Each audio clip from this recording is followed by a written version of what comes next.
Hi guys, it's your girl Summer and this is the Tough Cess podcast brought to you by Summer Speaks. This space is all about bringing people to share their story, their journeys to success so we can all build better and become the greater versions of ourselves. So it's been a minute since you guys have seen me on your screens. This is season 2 of the Tough Cess podcast. And today I have a very special guest, someone that is known by the name Smade. So, hi Smade. Hi, Sima. Thank you so much for coming down. Oh, To thank interview you. me. Thank you so much for coming onto the podcast. Well, your podcast, the Tough Cess podcast. The Tough Cess podcast. Thank you I so really much for having me. appreciate that. Yeah, sure. How are you today? Are you okay? Apart from being nervous, there's someone in front of me, and being overwhelmed with work. There's just work, a lot of work. So yeah, I'm good. I feel good. I'm grateful to be alive. Alhamdulillah. And we're just living. Oh, great. That's really good. Thank I'm you. glad to hear that. It's nice having gratitude, being grateful for where you've come from, who you are, like where you are right now, and just for the little things, like you said, being alive and stuff. That's really nice. Yeah, it's been a journey. It's come from, different stages of life to be here. So you have to be grateful. Yeah, definitely. And I think that's why I wanted you to come onto the podcast. I always say this, I always pick my guests kind of wisely just because I want to unpack certain things about that person that I feel like is worth sharing with the world so people can get to know that person a bit more, So we're actually here at the Smade Lounge. Welcome to the Smade Lounge. Welcome to the Smade Lounge, guys. This is built by yourself, Smade. But for now, I want to know AdeSegun behind Smade. So for those that don't know, your name is AdeSegun AdeOshun Jr. Yeah. So tell us about AdeSegun before Smade. So yes, AdeSegun is the man behind Smade, but he's always been Smade.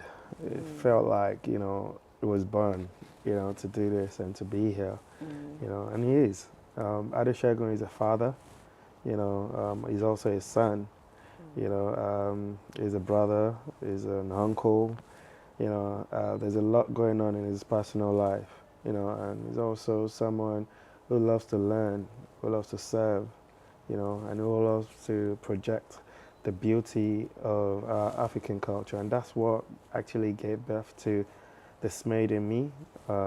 So Smade originally was created by my father. The name was a business investment limited, so it was Smade Investment Limited. And my dad was involved in a lot of imports and exports and contracts. Quite a big, company in Nigeria, on the mainland, And then eventually, growing up, I was inspired by my father a lot, seeing him work hard, to achieve from nothing, So that word self-made stuck into me for a long time. And then when I got here, instead of calling Smade, that is my name, actual name, my initials, I decided to rebrand it and call it Self-Made, and from being self-made is continue, knowing that that's the tagline I'm sticking to, inspires me every single day, to be a better version of myself. So AdeSegun AdeOshun, is a husband, went to school, did my college. It's actually 19 years since I've been in the UK, today. So it was really hard, a lot, went through a lot. Like everyone out there has a story, to tell about their, coming up. I went to college, did my marketing communications as AdeSegun AdeOshun, and then from there went ahead to do my marketing and advertising, first degree, BA, and then I did my master's. That's AdeSegun AdeOshun. And I've also done a lot of charitable stuff. In fact, I do that a lot. Empowerment of not just the culture, but individuals, personal, growing people's personal development and careers, and being a very great influence to the community. That's what AdeSegun is. AdeSegun does a lot of, school trips, trying to mentor students, both home and abroad, both here and away, everywhere. So that's what leads me to becoming this Smade that I am, seeing, the beauty of the culture and how we can even make it better, Yeah. So AdeSegun, Smade. So there's two different. Smade is a guy that you see every day on all the socials, or Yeah. see behind putting on a lot of artists, which I've been doing for, since I stepped into this country. Always wanted to project, our culture. There's a lot that you said there, but all very meaningful stuff that you've said there.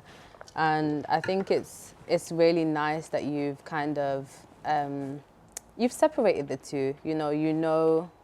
They are kind of the same person, but there is the person that nobody knows. You kind of still maintain a certain level of mystery to yourself, which is the husband. That is the person that your wife knows. There's the brother, the person that your siblings know. The son, the person that your parents know. Which is really nice to see, and the fact that you've grown to this level where you are is very admirable as well, because I guess a lot of people can only kind of dream about certain things, but they don't ever imagine themselves actually getting there.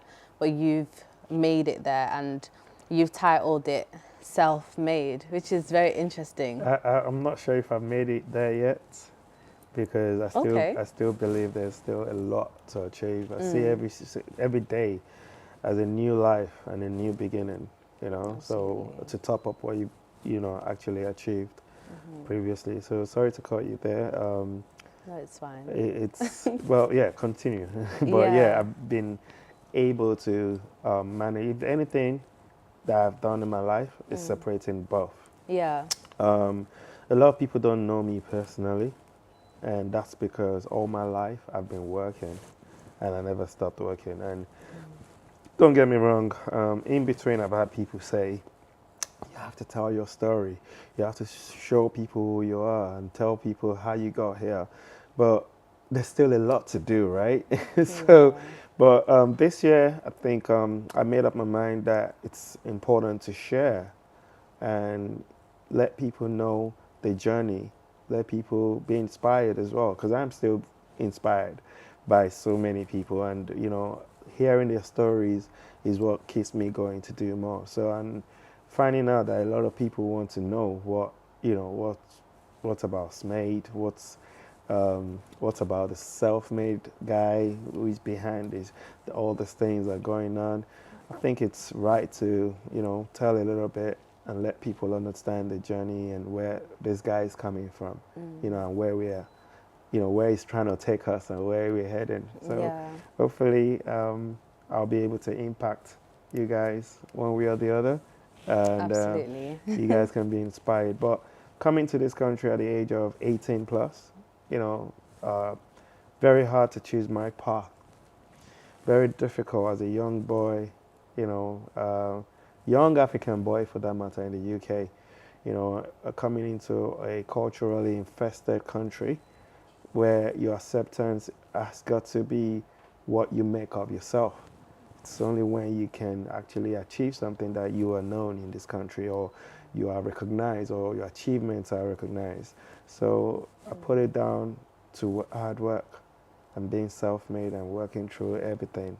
So the journey, which I'm very thankful for, is a path in me where I have been almost everything, that involves me getting here, from working in retail, different retail stores, Next, Buttons, TK Maxx, doing HMV factories, wrapping up CDs and DVDs back in the days, so juggling all of those things, including cleaning, doing, some care work, doing some cleaning.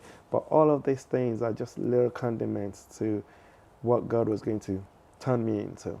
So it's an I'm experience really that glad you I, said that. I really had to hold on to, Yeah. because me in this position, being the founder of Smade Lounge and so many other businesses, has put me in the position to reason with everyone in position around me. So I tend to like understand people's paths, people where they're going, because I've been there. I've done so many. Like I've been a builder, been a painter. I've done cleaning, chef. I've worked in a kitchen as a porter. I've done waiter service. So service to life, anything that has got to serving is what it really interests me, and I want to be a part of. Yeah. So yeah, I think the most important thing which I want people to get out of this, especially the young ones, is finding your path and choosing your path and driving towards it. So hopefully, because all of this was all a dream to me as a young boy, and alhamdulillah, inshallah, I've been able to achieve all of these things by just believing in my dream. So I just want everyone out there to be able to picture themselves in the next 10 years, or the next 5 years, or the next 15 years, what they want to be, and work towards it. Yeah. Oh. Should we wrap up the interview there? Is that enough, guys? No, I'm joking. Bye. I think I'm done. No, you're not done. You thought you could come on my show and take over, Smade. No, that's not I going to didn't think I happen, was actually. taking It's over. not going to happen because I'm still I'm joking. I'm still nervous. You're still I'm nervous? still very shy. Honestly, Guys, everything he Smade, said there was just like, wow. Just the fact that you want to inspire people, the fact that you've taken us through your journey in a sense where you've explained that you've been through different stages, that it wasn't just a linear road for you. You went through all of the difficult stuff, but you had a dream, and here you are sitting in it. Even though you feel like you've not completely gotten to where you want to be yet, there is a certain level of comfortableness that you're at right now, where you can be like, oh, I actually have made something out of myself. I'm never comfortable. The minute you start getting comfortable, might be the end of you. Might be, I don't sleep in big sofa beds or big beds, or I really love to be, uncomfortable in a way. Don't get me wrong, comfort is really good, because when you don't get comfort, you're in a lot of pain. But when you're putting yourself in place for more, you have to just be able to, like, you coming down here and putting this together, I am very busy, but I have to come out of that being busy to make this happen. So being uncomfortable and being comfortable is something that is very, very strong. That I think, and I even spoke about it yesterday, because if I was comfortable, I'll be just sitting like I'm sitting on gold. Yeah, you there, that. Yeah. So, but the fact that I'm being uncomfortable wants me to get more, and wants me to drive, and want to go get more. So. And why is that? What is it that you want to achieve? Because there's this concept of you will never be satisfied.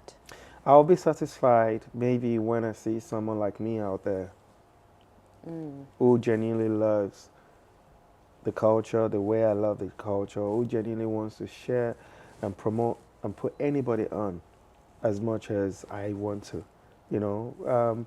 Also, the fact that, there is no permanent enemies in this world. You can always fall out with people and also come back to work with them. I don't have any permanent enemies. And like, as silly as it sounds, how much I, try to project this love thing and, unity and all of us coming together. It's what I've been doing from those parties to the concerts, to the festivals, to the tours, and now Smade Lounge, trying to make people understand that we're all going through a lot, especially now with the pandemic and COVID. We're all going through a lot, There's so much pain in the world right now. We need some soldiers and some great um, personalities that a lot of people look up to, that can spread the word love and actually, you know, practically spread that love around us right now. That's what we need. I don't know if I explained that Yeah. properly, but you know, it's something in me that I've always thought about, that it's important for us to, you know, spread love, promote each other, put each other on. Um, the gift in life is the fact, understanding that your gift is different from the next man, and how I you love that. can exchange your gift and make each other better I love that. is key. Understanding that. Yeah, yeah. No, that is beautiful. It's like realizing, because when you was even speaking and you was talking about the self-made, one thing I wanted to do with this season 2 was to have like an overriding topic whilst I'm interviewing like my guests. And Okay. one thing that came to mind when I was like doing research on you was the whole concept of being self-made. What does it mean to you being self-made? Because some people could argue that, oh, but you have your community that raises you. You have, you know, you've got the concept from somewhere. Everything that's been done has been done before. You know, you have people on the way that help you on your journey. So, what does it actually mean to be self-made? And like, what does it mean to you to be self-made? Wow. It's been you. I follow my dreams. I follow my beliefs. I don't let anyone influence me. You know, I influence myself. I read books. I learn what I want to learn. And I share what I want to share. So I can't be even easily influenced, because that's who I am. I'm self-made. I am who I am, and I know where I want to go to. And regardless of whatever comes my way, I'm going to get there. So it's about knowing yourself. You know, I I love that. pray every day. I've been to Mecca. You'll be surprised. You know, and it was the most humbling experience of my life. And you know, my God chose Islam for me. I was born into it. So understanding Islam and understanding other religions around me makes me even respect God more. But being self made is who God has told me you have to now go and live and do you, and you know, become who you want to be. You know, even if God blesses us, we still need our own self, our self belief, self will, and you need to be, you need to know what you're doing. You know, I self-funded my education when I came to this country because I knew what I wanted. And when I finished my first degree, and I still was looking for help trying to go ahead and further to my master's, I went back to work, did all the jobs I could do out there on the streets, you know, never taking what's not mine, never stolen, never done fraud or anything. I worked hard. You know, you can see my knuckles. You know, I did everything, you know, within my power and self, you know, to build myself. I served, you know, service to the world, to everyone that you look up to is key. But while I was serving and doing all of these things, I was learning. You know, I'm building my personal growth, my personal development, either through personal life or through work, you know, whatever I'm, you know, trying to achieve. So being self-made is having that, is it like a portmanteau of who you want to become, you know, so you draw yourself, create your life however you want to, but always put God first. Absolutely. Yeah. Yeah. And I was even going to ask you, you know, with you going through all these different stages in your life, you know, going through these different jobs, self-funding your own education, there must have been a lot of mental willpower that you've had to build during that time, because it isn't easy, you know, having to struggle first, because having that belief is hard, Yeah. and it's difficult believing that you're actually going to make it one day, especially going through so many different jobs, so many different stages. Some people might be at a certain stage right now and feel like they are not, you know, they'll never make it. So how do you kind of overcome that, the It's the self-belief. difficulties that come It's with yourself. Before anything, it's self-belief. It's still the same thing we spoke. You just have to believe in yourself. You have to have a dream. You know, I say to people, you must have a dream. You're allowed to have multiple dreams, but first start with one. You know, what do you want for yourself? What do you want to become? Who are you trying to be like? Who are you? Have you researched this person that you see online that you want to be like? Have you thought about their journey, their process, how they got there? What can you do better than them? How can you be them but do better than them? These are all the things that involves, you know, being self-made. You know, I read books. You know, I was once in detention, immigration detention, and you know, that was early stages of being in the UK. I was in detention for 30 days, but how I was able to, you know, change my life in those 30 days was really key. You know, despite all the trials and what I was going through, or tribulations, or even everything going out there, I still managed to pray. You know, that was when I got even more closer to God. I was praying almost like I was doing my 5 times dailies, you know, and I started picking up books to read, you know, and projecting what I actually want from it. So isolation might be good for some of us.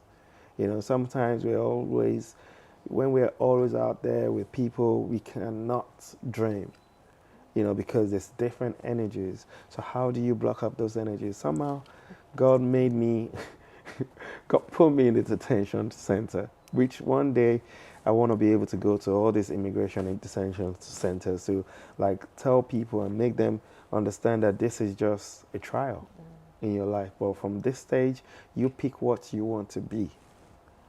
Absolutely. And how you want to impact the world.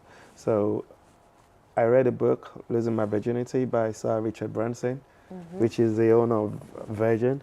And I think that was where majority of the inspiration of expanding the brand Smade came from getting into fashion, you know, partnerships with so many people around the industry, food industry, fashion, like I said.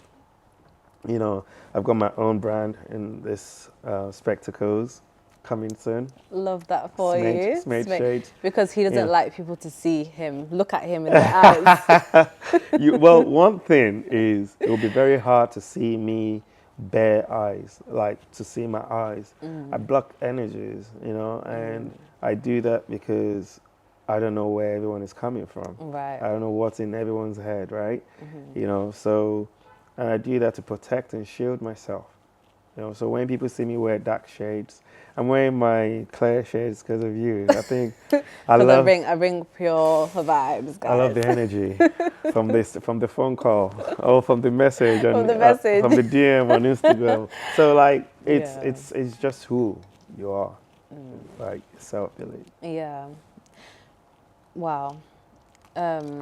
You're inspiring me. As I'm speaking to you, I'm feeling inspired because I feel like there's so much you've got to offer, and so much you've got to say, and there's so much humility that comes with you Thank you. sharing your story, and I really appreciate that Thank about you, and just the fact that you're here today. I do appreciate it. I always say to people, it depends on how you make me feel comfortable, and how you make me, you know, express myself in every interview, that you can actually get the best answers. Yeah. And you're making me feel comfortable in my own space. So thank you. That's good. No, you're Thank welcome. So, you know, you said that you was in a detention center for 30 days. That caught your ears, right? Yeah, and It's a story no one knows, and I've never. you said on our phone call that you was undocumented for 9 years, meaning you didn't have a passport, like a British passport, right? I still don't have a British passport, by the way.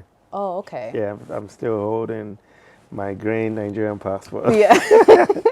That's And I'm okay. proud of There's it. nothing wrong with that. I think I'm due for one But now. you was, I am due for one now. yeah. So that story will change soon. So maybe this is the last time I'm saying it. But yes, I still hold a Nigerian passport, and I'm very, very proud of it. I love that. But you know, when people come here and they are in that situation, it's very difficult for them to see a way out. You know, like for example, I'm half Gambian, half Senegalese. There are people that will go through the back way to get to the UK. Yeah. Like they'll, go through the sea and stuff like that, risking their lives. And then when they get here, they're left with kind of nothing and trying to build themselves. How was that for you? Like, if you can genuinely take yourself back to that moment where you was here for 9 years, how was it for you mentally? Like, how did you deal with that? All right. So it was tough, but you need to have a very strong belief to pull through anything. Like, I'll give you an example. When I was in detention, I was the only student in detention. I was the only one who didn't have a criminal record in my space. You know, I had people that killed, people that stolen, people that have attempted murder, people that have actually done really bad things were in my room, in my space. So listening to their stories, was really humbling. And then they were really shocked to see that you haven't done anything. Why are you in detention? Like, you're in school, you're studying, you're actually doing something productive, right? And that was what actually got me out of detention. So the day of my bailout, the judge was like, how did you find yourself here? How did you get there? What happened? What happened was I was really good in my class, and I was helping a lot of students with their, extra studies, So after classes, they'll come to me, they help me, and so I was helping a lot of students. So one guy in particular, he just bought a car, and he was one of our classmates, obviously. Excitement from kids. So I just got this car, let's go for a drive, let's go to the club. So yeah, I think it was about being at the wrong place at the wrong time.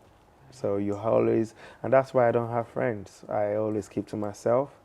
And if I can't call you my family, you can't see me hanging around. I can definitely hang out, chill, but consistently, it's something that I protect and shield my surrounding, So that's a lesson learned from that time. I went in this car just before we were going to get to the club. That club was called KFC nightclub. Well, Prince of Wales, but we nicknamed it KFC mainly because it was right in front of the KFC on Oaken Road. Okay. It was a very famous club then, and we were just about a minute to get to the club, and we just we saw the blue lights, and the police stopped us. And I felt like, it's fine, I'm good.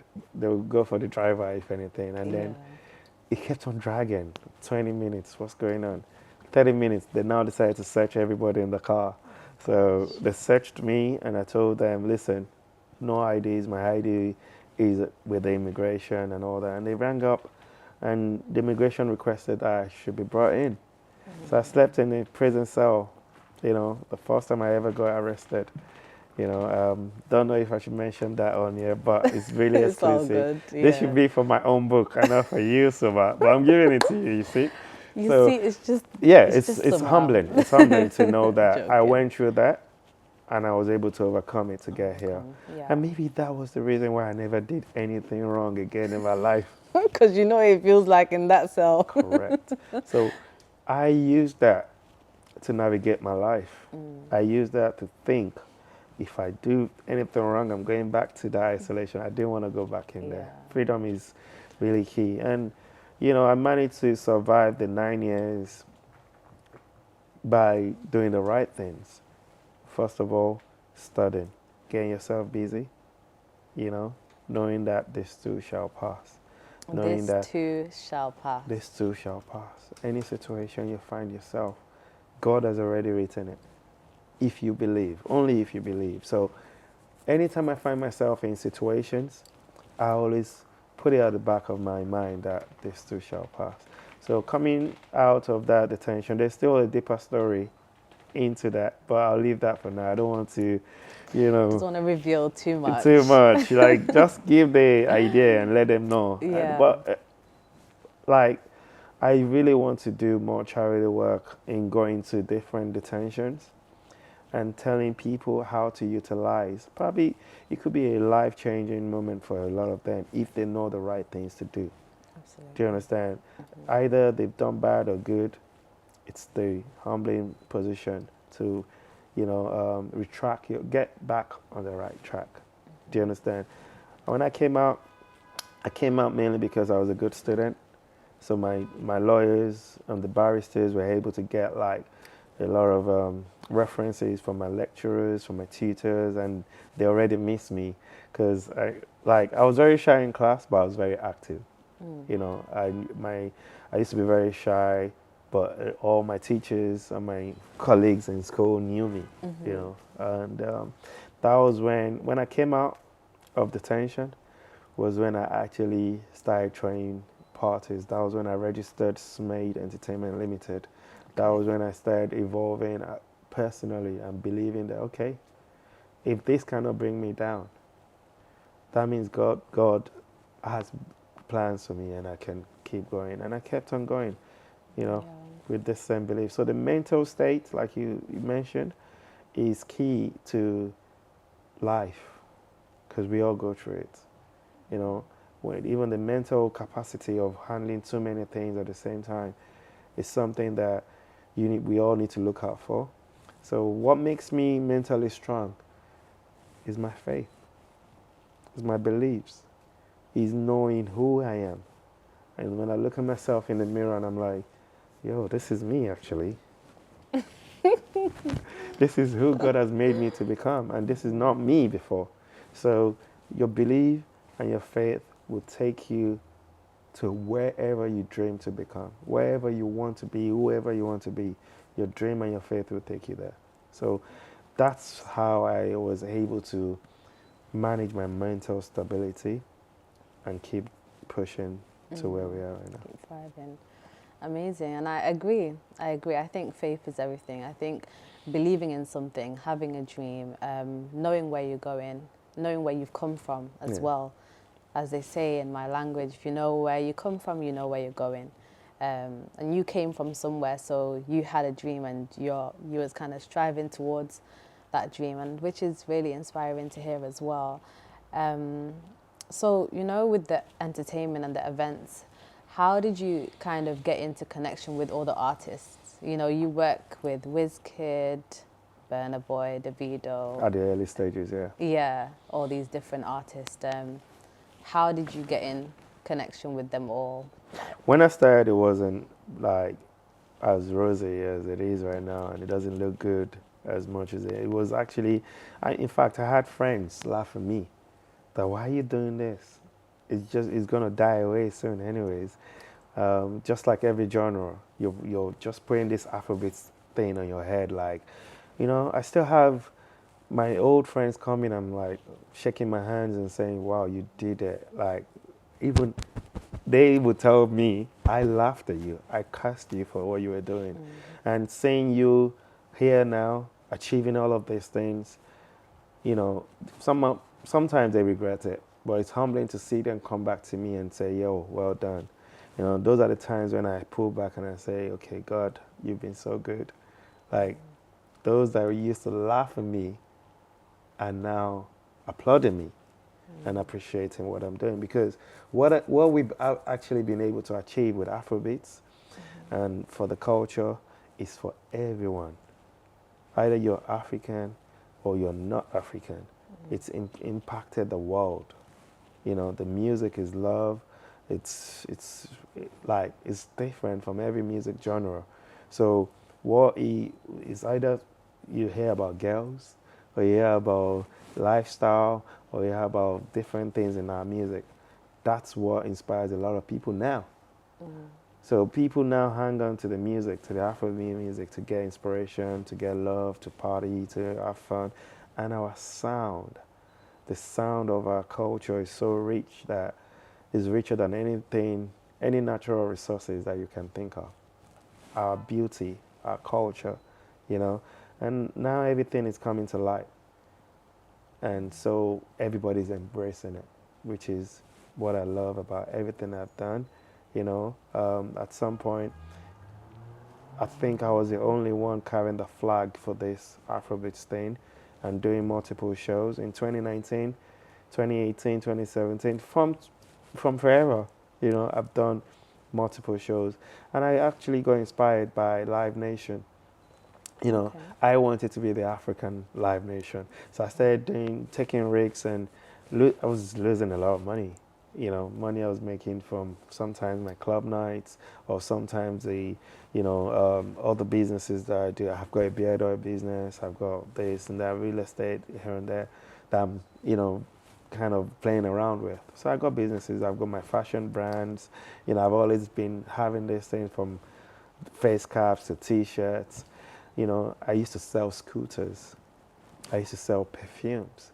Anything that makes business sense, that has something good around it, nothing bad around it. You'll see me there. You see me venture into it and see me even take it to the next level. So putting on a lot of artists and taking this old thing to where it is right now has always been in my head. As a young boy, listening to the fellas, watching my father, my family, my mom, dancing to Salawa. I've always been inspired by music. So growing up, I wanted it to be African music on the billboards. I wanted it to be African. So like seeing us achieve that now, what's the next? Let's go around the world. You know, seeing us being on billboards, and it's not just our music, it's not just our food, also our film industry. And I mentioned fashion earlier. You know, I have my own fashion brand. I'm also in partnerships with a lot of African fashion brands. You know, I'm also in partnership with a lot of African restaurants, also promoting them. Studying marketing and advertising has also helped my journey because I studied Yeah. marketing and advertising. So I was gifted in projecting people's businesses. It came to the fact that anything Smade touches, it blows up or turns to gold, and Yeah. which has always been the case. With Smade Lounge, a baby we had born not even up to 2 years now, and is already known around the world. You know, we've hosted every single artist that's come in here from Africa. This is now our hub. It's beyond lifestyle. It's beyond just the women and the wine. It's now our hub where we come to, connect, network, partnerships, and where we get better in life, and also projecting and promoting the well-being of ourselves.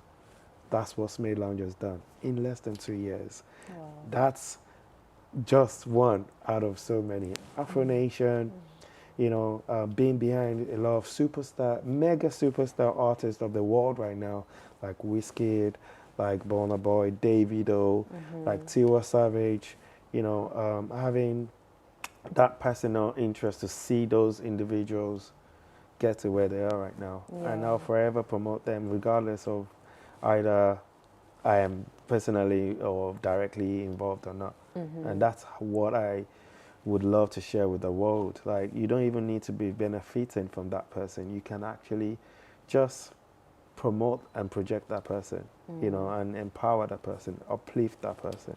And that's what I'm now doing with the younger artists now, trying to get them to that level of the mega superstar artist. Yeah, yeah. I feel like there's like an overriding message in your story, which is about servitude, serving people, serving others.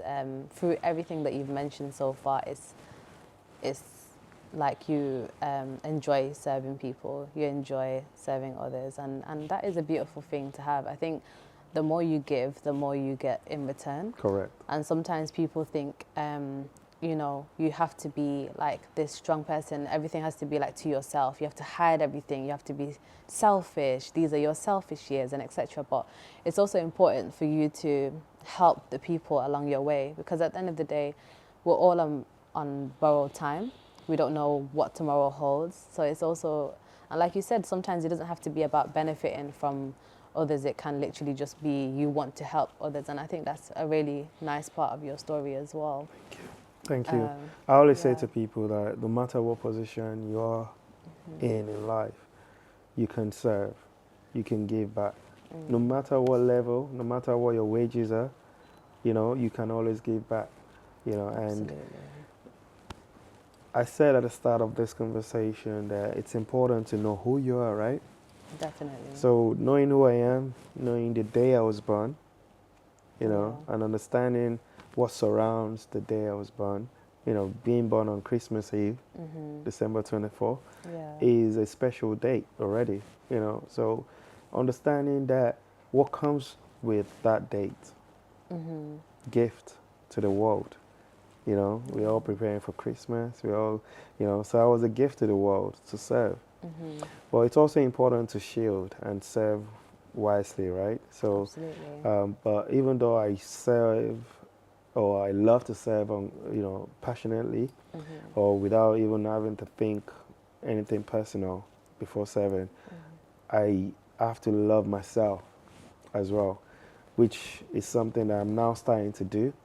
You know, I've been so busy that there were times I never used to wear colorful clothes. It was just black because that was the easiest thing for me to pick up and go to work with. You know, but now I'm beginning to like, you know, care about little elements of myself. So hopefully you can help me elevate myself because I don't know how Yes. to serve myself. Yeah. I wish That's I the could. thing. I wish I know how to serve myself. That is the thing, You know, though. but Sometimes when it we, comes to you serving know, people, I came running to this podcast because I want to put you yeah. on. I want the world to know the beauty of what you're doing, and I feel like you can do better. And I see what you're doing, and I like what you're doing, and I Yeah. want the world to see you as well.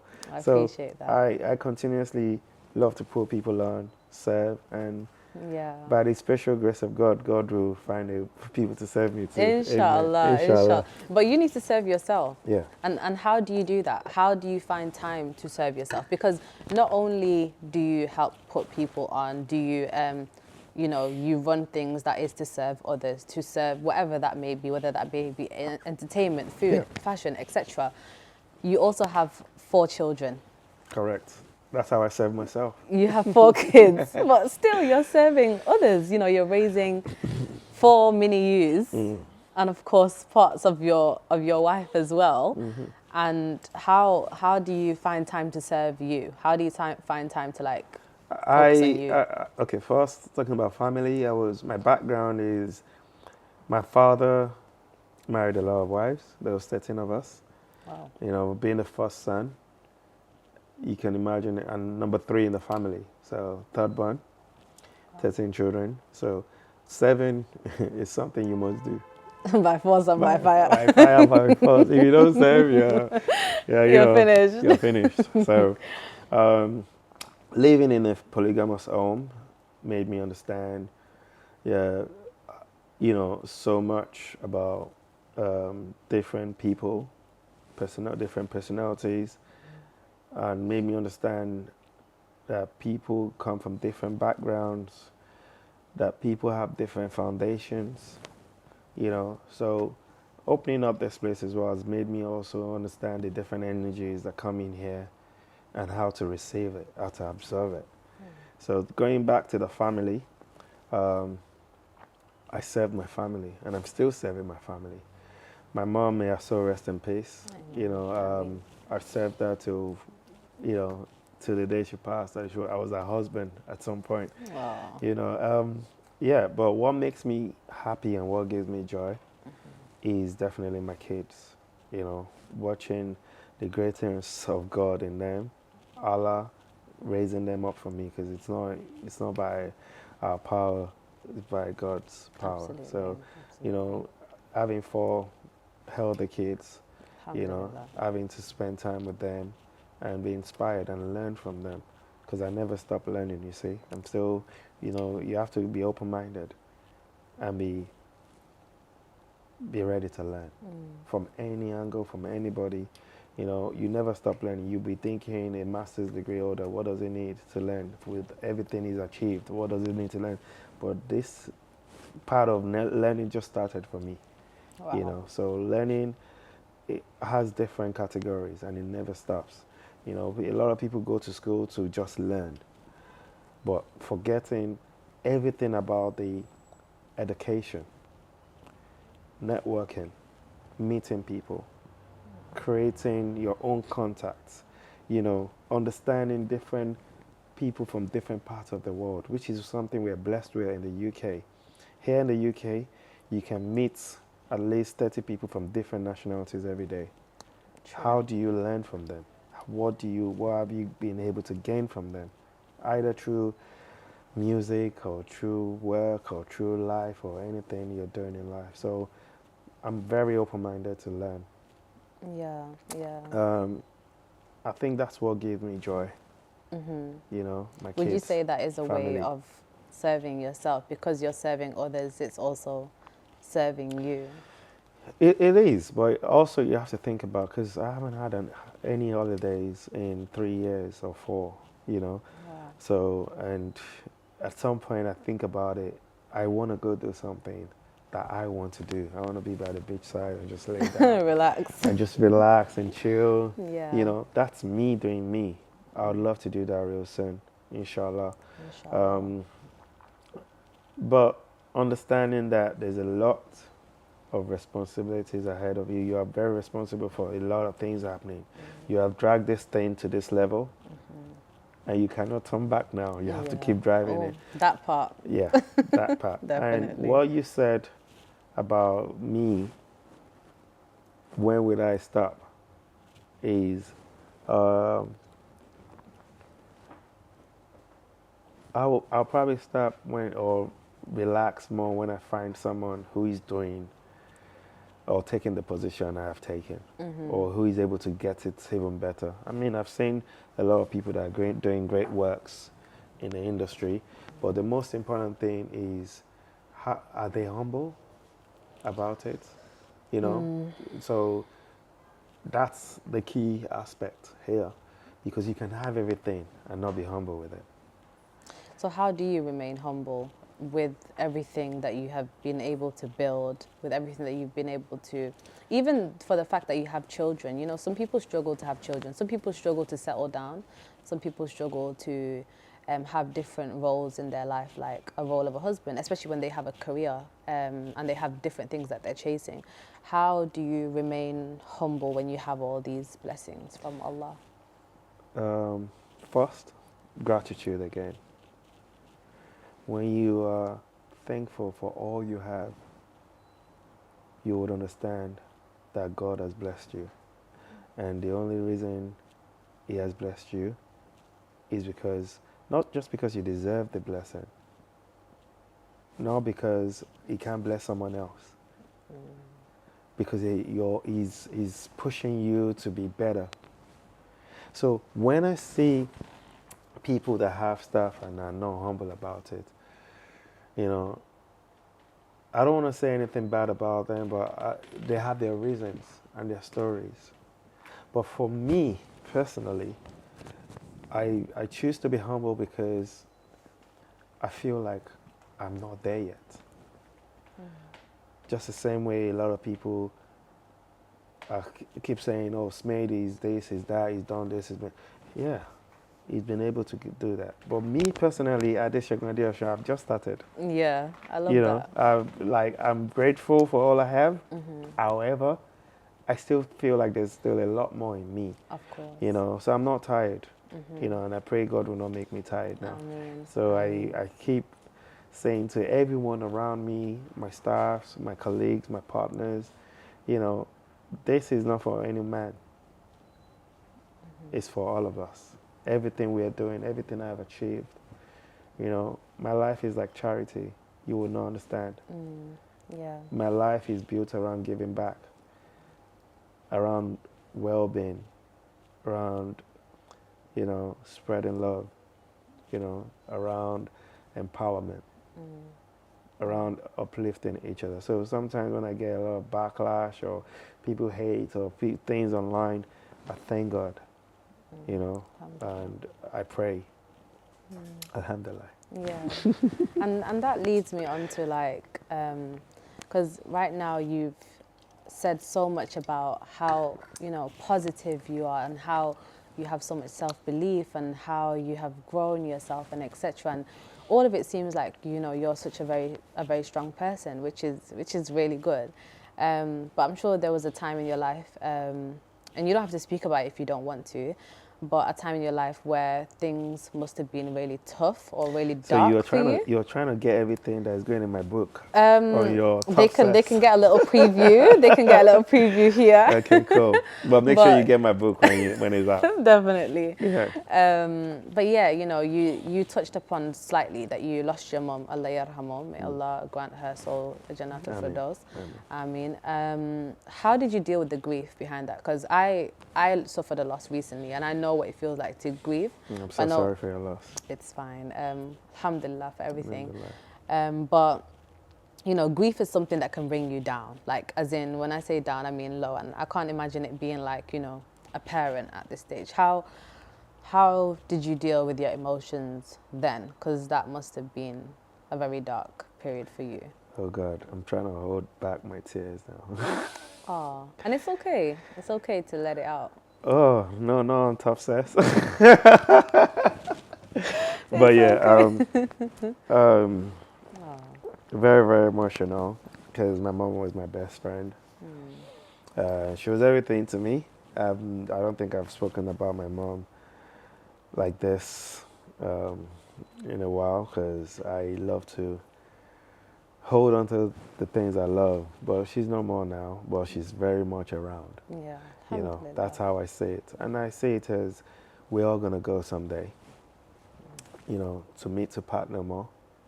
So it's the impact that we make while we are alive that matters. And that's what also keeps me going, your legacy. I want to build a legacy for when I'm no more. My name is still written in the books. I mean, that's exactly what everyone should be looking up to at some point. Because when you're gone, it's the impact you have made in the world. Not your money, not your cars, not your houses, you know, not anything you've achieved, but your impact to people. God has sent us out to this world to bless the world with our gifts, you know, and the next man's gift is different from my gift. So how do we bless each other with our gift? And that's where, you know,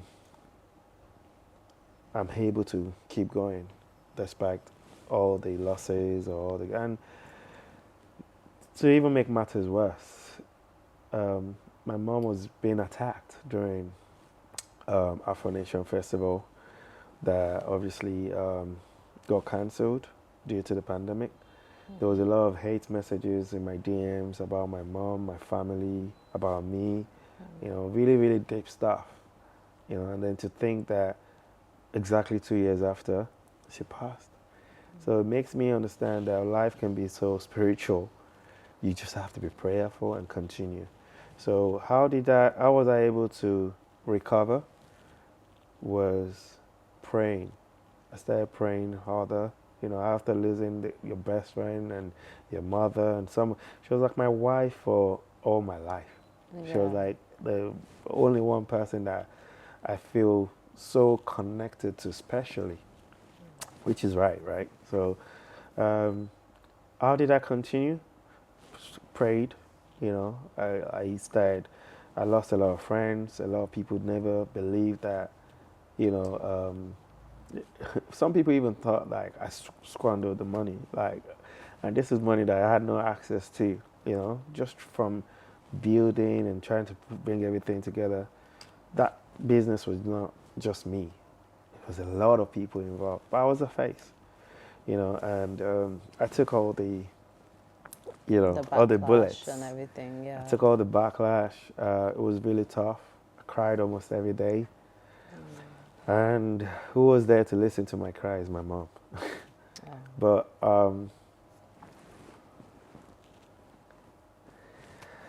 yeah, she's no more now, but she's left me with a blessing. It will be her birthday tomorrow. Oh. And it will also be my third daughter's birthday tomorrow, which is on our same birthday. So I feel like God and my mom kind of like planned a sort of comfort for me for this period when she's gone. But I prayed more. I loved my family more because that's all you got, right? And then eventually God said to me while I was praying, you have to continue. You know, when you've given everything, you've given your all, you know, to a purpose, you know, to the culture, building everybody and being selfless with your service and everything. And then people still come back at you and throw stones at you for all the things you have done. I went through a lot, you know, Soma, but I thank God and I give gratitude to God that I'm here today. You know, some people call me the comeback king. Some people call me, you know, great names, or Mansa Musa, or this, or you're thinking. All But these different listen, things. I am me that God has created. So I continue to serve. And from continuing to serve, I created Smade Lounge, Yeah. you know, at that point. And if you look at comments online, I read them because I want to know how people actually feel sometimes. And sometimes I don't read them. Sometimes I just stumble across them, or some people send it to me that, can you imagine this and that? But it shows what the world is like.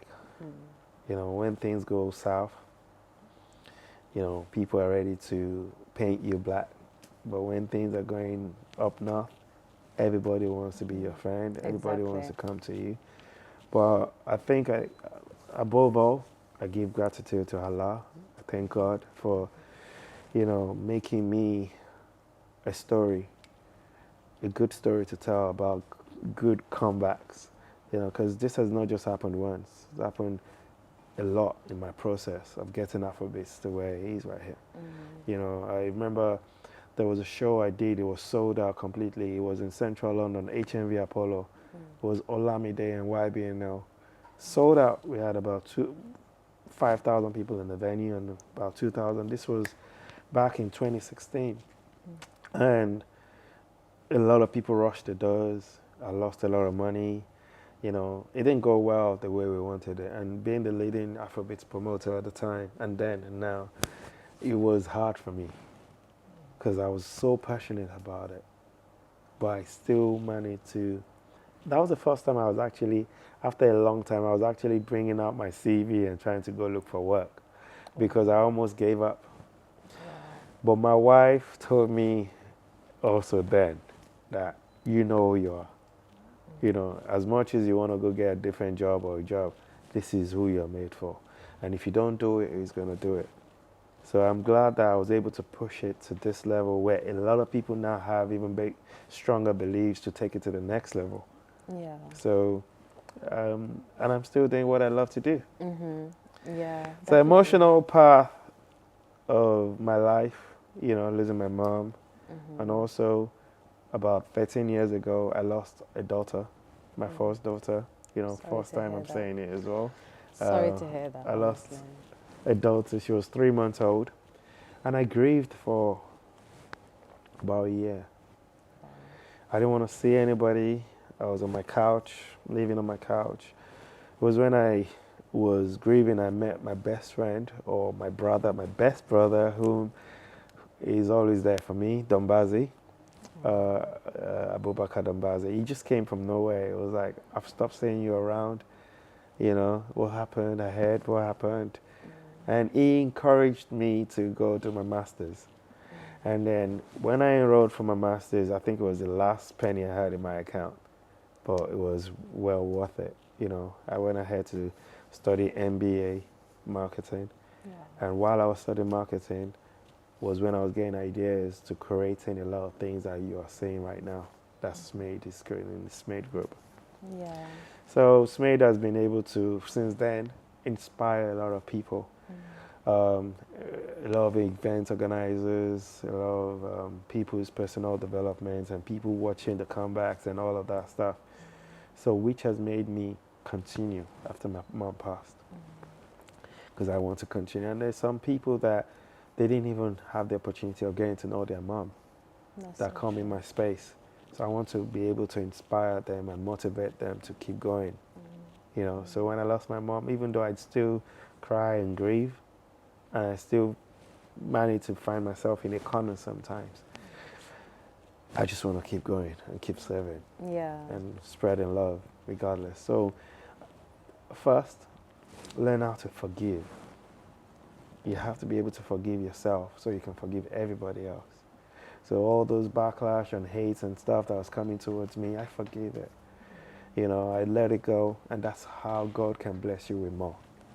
Absolutely. So when you understand who you are and you get your gift right, you serve with your gift, then God will see then that, okay, she's doing what I want her to do with that gift. I'm going to give her another gift. Yeah. And then more gifts. And then more gifts. So you can hate on other people, but what are you doing with what you have been blessed with?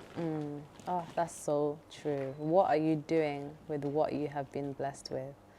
Wow, that's deep. That's very deep, because a lot of people don't realize that they've been blessed with so much. No. Because they're so busy looking elsewhere, looking at everybody else's blessings, that they completely forget that God has blessed them with health. Correct. With life. With everything. With There's everything. Things that you don't even know you have. Your sight, the ability to think, all these things are blessings, yeah. Ability to go to bed at night and wake up in the morning. Exactly. It's a blessing. Exactly. People just need to know who they are. Find who you are, know who you are, research on yourself, research on your foundation, research on your generational, like your ancestors, your grandfather. Go back home, know your DNA. This is who you are. Yeah. Don't be deceived.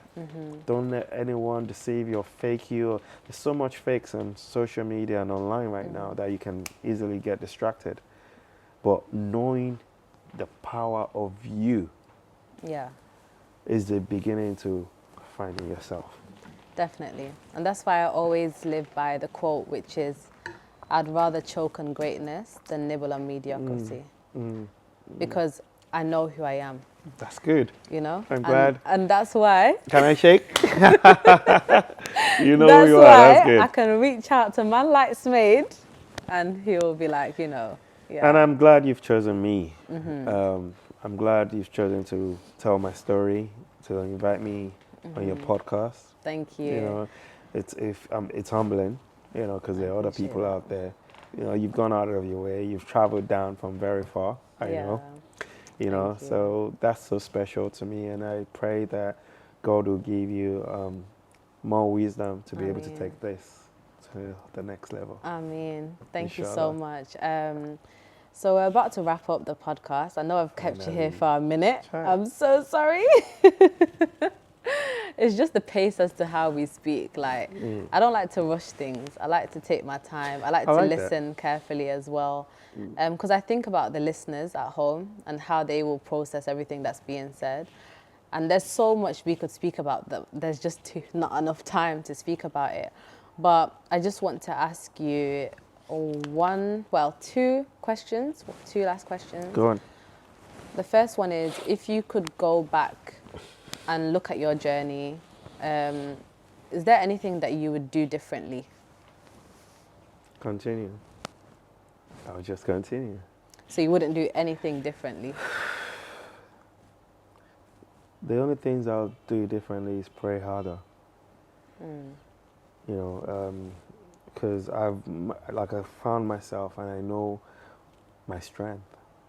So ability to keep praying, keep serving, keep loving, and keep doing the things I was gifted to the world to do. Yeah.